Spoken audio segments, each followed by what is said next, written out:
आपके पीएफ से मिलती है पेरेंट्स को ताउम्र पेंशन। जानिए ईपीएफओ का क्या है नियम।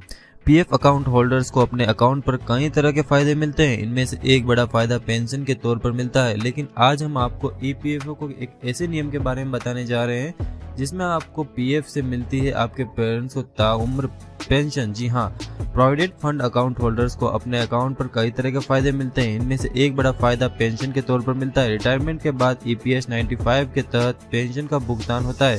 लेकिन ईपीएफओ के कई नियम ऐसे होते हैं जिनकी जानकारी शायद ही सब्सक्राइबर को होती है। इनमें से एक है माता पिता को पेंशन का नियम। दरअसल सब्सक्राइबर को मिलने वाली पेंशन सिर्फ उनकी नहीं होती बल्कि आश्रितों को भी होती है। अगर नौकरी के दौरान किसी सब्सक्राइबर की मृत्यु होती है तो उसके परिवार खास तौर पर माता पिता को पेंशन मिलती है। ईपीएफओ को कहता है कि अपने किसी नौकरी पेशा बेटा या बेटी को खोने पर ऐसे बुजुर्गों के साथ विभाग पूरी तरह खड़ा है। ईपीएफओ के नियम के मुताबिक ऐसे माता पिता जिन्होंने अपने नौकरी पेशा औलाद को खो दिया है उन्हें आजीवन पेंशन मिलती है। हालांकि इसमें कुछ नियम और शर्तें भी है। ईपीएफओ की पेंशन स्कीम ईपीएस की शुरुआत 1995 में हुई थी। ईपीएफओ के मुताबिक अगर नौकरी पर रहते किसी व्यक्ति की मृत्यु हो जाती है जो परिवार में अकेला कमाने वाला है और उनके माता पिता आश्रित है तो ऐसे मामलों में उन्हें ईपीएस 95 के नियम के तहत आजीवन पेंशन मिलती है। हालांकि इसमें शर्त यह है कि अप्लाई की कम से कम 10 साल की नौकरी पूरी हो चुकी हो।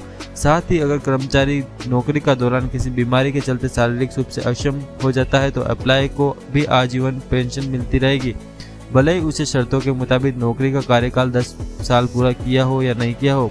कितना करना होगा पीएफ के खाते में जमा? जी हाँ दोस्तों, अप्लाई की बेसिक सैलरी और महंगाई भत्ता से 12% का हिस्सा प्रोविडेंट फंड खाते में जमा होता है। इतना ही हिस्सा एम्प्लॉय की कंपनी की तरफ से भी जमा किया जाता है। रिटायरमेंट पर अप्लाई का फंड का पूरा पैसा ब्याज लगाकर मिलता है। अप्लाई का 12% हिस्सा सीधे तौर पर ईपीएफ अकाउंट में जमा किया जाता है। वहीं एम्प्लॉयर का 12% में से 3.67 ईपीएफ और बाकी 8.33 ईपीएस में जमा होता है। पेंशन कैलकुलेटर कैसे करते हैं? पेंशन कैलकुलेटर का इनिशियल प्रोसेस वही है जो ईडीएलआई कैलकुलेटर का है। पेंशन कैलकुलेटर के पेज तक आने के बाद का प्रोसेस नीचे बताया जा रहा है। आपको अपना डेट ऑफ बर्थ डालना होगा। इसके बाद साथ ही आपको नौकरी ज्वाइन करने, छोड़ने वगैरह जैसी डिटेल्स देनी होगी। इसके बाद शो अपडेट डिटेल्स पर क्लिक करें। इसके बाद सिस्टम आपको 58 साल की उम्र पूरी होने की तारीख, अर्ली पेंशन के लिए 50 साल की उम्र और मंथली पेंशन अमाउंट के लिए पेंशन स्टार्टिंग डेट कैलकुलेटर दिखाई देगा।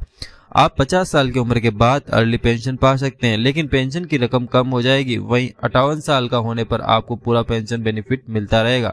आप कैलकुलेटर में पेंशन स्टार्टिंग डेट और पेंशन के लिए सैलरी डालकर शो अपडेट डिटेल्स पर क्लिक करें। इसमें सिस्टम आपकी और आपकी सुपर एन्यूएशन मंथली पेंशन अमाउंट दिखा देगा। जी हाँ दोस्तों, ये है खबर आज की ईपीएस के बारे में। अगर आप भी इसका फायदा लेना चाहते हैं तो अभी अपना ईपीएस में अकाउंट खोलें। जय हिंद, जय भारत।